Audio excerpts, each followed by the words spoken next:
right, welcome back to the link on a Monday morning. Good weather outside, good football weather last night. Once again, if you guys missed the Rising Stars Showdown, you can check it out on YouTube or Facebook right now. As for the current moment, we are heading over to the University of Guam, where the G3 Conservation Corps has a brand new cohort. So a new crop selection, new gathering of Guamanians that are very, very concerned about the environment and basically want to get in the fight and say, you know, we not only want to preserve and conserve the wonderment of the environment that we have been blessed with out here, but we also want to teach people about it. And hopefully these cohorts, you know, there is a legacy that they pass by. So Philip Cruz is with the Corps. And Philip, good morning.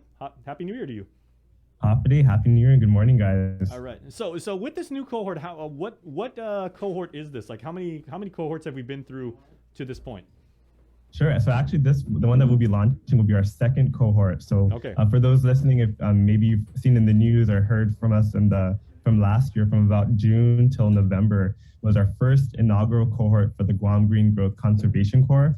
And with this program, we recruit 12 members from the community who go through a 5-month program of five different themes around sustainability in Guam. So we partner with different agencies, with different companies and experts in the field in different industries in Guam, and they get lessons on sustainability, and then they do activities to train them on these lessons. So it's basically a workforce development program to try to grow, prepare Guam's workforce for the new green economy, which is basically a more sustainable approach in the economy. And I was going to say, so the 12 lucky young men and women that are ultimately selected to be part of that cohort, not to put any pressure on them, but I would say based on the progress and the success that the first cohort had, they've got some pretty big shoes to fill. So I mean, there is that legacy and what's now a tradition.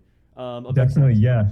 But it's funny. It's actually you said young, and actually they're not all young. Our youngest was 18, but the oldest member was in her 50s. So we had a really nice, diverse group in the first cohort. We hope to have that similar diversity for the second cohort. I think it's really great for their interactions. We really did. It was really interesting to see them interact and talking about sustainability and what it means to them and what they envision for Guam in the future. What sustainable practices they personally take, and so we're hoping to get another really cool, diverse group like that. Very cool, because I know, and what we've been able to learn from you guys in your very fine work is obviously, if you have the passion and if it is part of your character, as a proper Guamanian, to care about this wonderful environment and everything like that. It's not just a trendy thing. It's not a side hustle. It's not, let me work on this for a semester, to go get some credits and everything. I mean, this is who you are. If you have the love, yeah. I mean, that love doesn't, just stop when you hit, age 26 or, you go from millennial to Gen X or Gen Z or boom or whatever like that. You carry this every single day of your life. Yeah, definitely. And it's funny when we're looking for members to recruit, you would think we would want people who are passionate about sustainability, but we found that a few of our members in the last cohort, sustainability wasn't something they were particularly passionate about, but they through the program they really started to appreciate sustainability more and started to adopt sustainable practices, and I think that's really interesting too, to bring people in who they really want to do honest and good work, but along the process we were able to really inspire them to be stewards of the environment. Now we've seen so much with sustainability. Our friend Dr. Austin Shelton has done absolutely amazing work for getting the word out and for getting people, on board with this and everything. But we're still kind of admittedly like in the early days of this. And how much of the work for this cohort is not only, collaborating with each other and, continuing the work that the first cohort had, but also going out into the community and, and spreading the word and kind of like evangelizing why sustainability is important. Yeah, we had some outreach in the first cohort that we were able to have towards the end of the program when restrictions started lifting up a little bit more. So we're hoping that with this new cohort, which we're hoping to run from March through August, hopefully restrictions will ease up a little bit more, and we're able to do more community outreach and engage with the community more than we were able to last time. Mm-hmm. So what are the criteria? Like if people are kind of, their interest is peaked right now and they're like, I've always had a burning desire to help and everything like that. I would really like to link up with people who who believe what I believe, and I would like to take my game to the next level and everything. If they want to be part of the cohort, what are some of the parameters that they have to meet? So, it's actually really, we really don't ask for too much. It's not like getting into the Navy SEALs or trying to like break into Harvard and everything like that. You just have to legit love Guam. So, but it's funny though, because it is, if you were to fill out the application, it's pretty, almost anyone can fill it out. And as long as you're 18 and above and you're a U.S. citizen, we did get a huge pool of applicants last time. We had over 250 applicants for the first cohort. Wow. And we had to narrow it down to 50 to interview. And then from the 50, we only selected 12. So we're hoping that we also get a big pool this time, a big pool of applicants.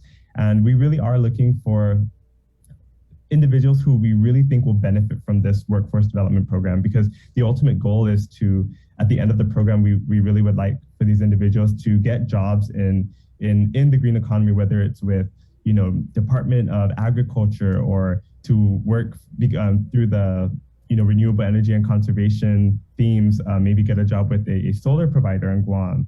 So our main goal is really to get people who we think would really benefit from this program, and from before the program and towards the end, we want them to be able to find some type of job or some internship, go back to school, whatever it may be. Mm-hmm.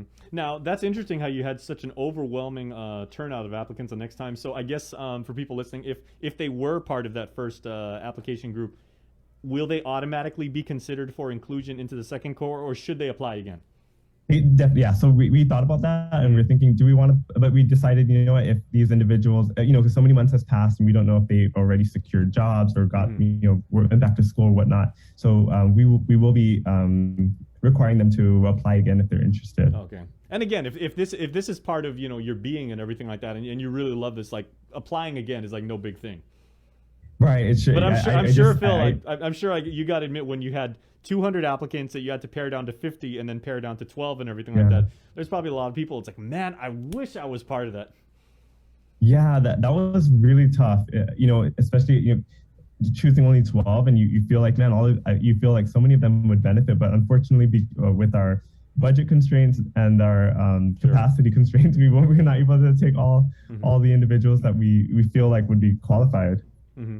So what kind of work and what's like the average day of being part of this cohort, throughout the term of their involvement and everything like that? What is it like, and what kind of work will they do?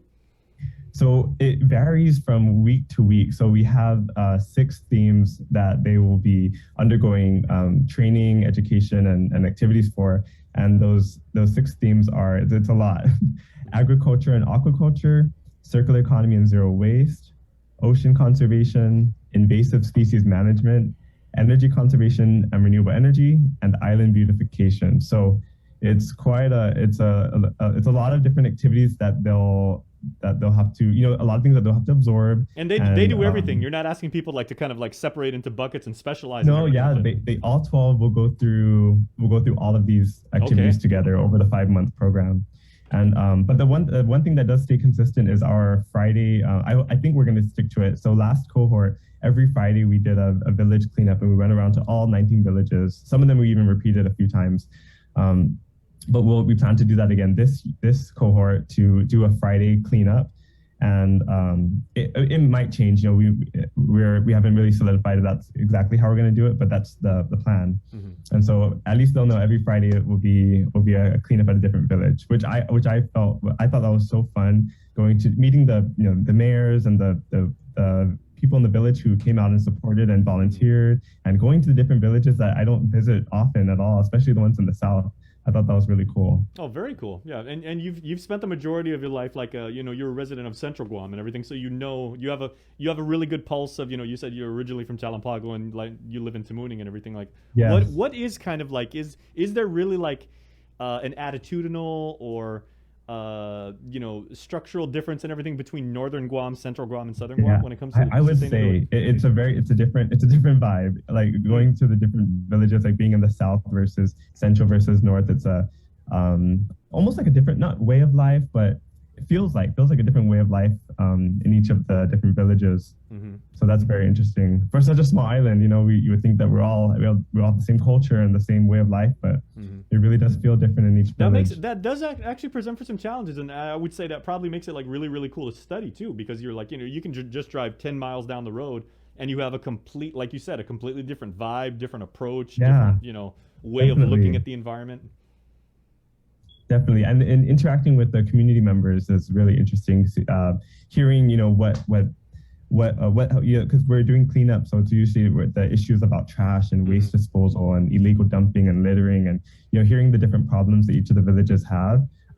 One thing is common though is that in every village, waste is an issue, whether it's an issue with residential waste pickup or littering, illegal dumping.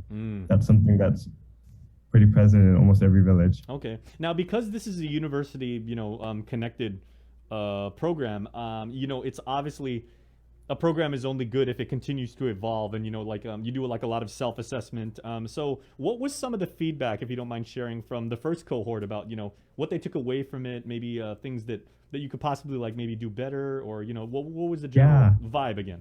We'll use that word. So we definitely conducted exit surveys with all of the members. It wasn't conducted by me. It was conducted by our communications director, Kyle Manapat. Sure. And Good guy. so he was able to conduct the exit surveys, and then he presented the results to the team anonymously. So we didn't know who said what about what worked and what didn't work, but we found that they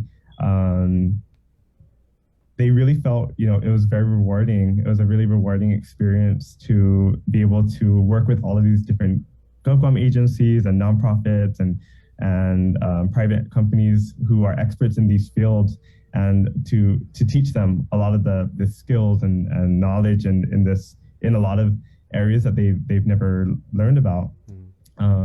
So that was the biggest plus. And of course, the compensation was nice. It's a biweekly stipend of $1,300 for 10 Conservation Corps leaders, and $1,500 biweekly for two Conservation Corps supervisors. Wow. So the compensation was really, really nice. That's good money too, man. Yes. Yeah. So we with that, we really want to recruit people who really could benefit from this program, and also to help, with the pandemic and those who maybe lost their jobs and whatnot. We wanted to help these individuals out, and then definitely at the end of the program, help get them a job or some type of internship. Sure.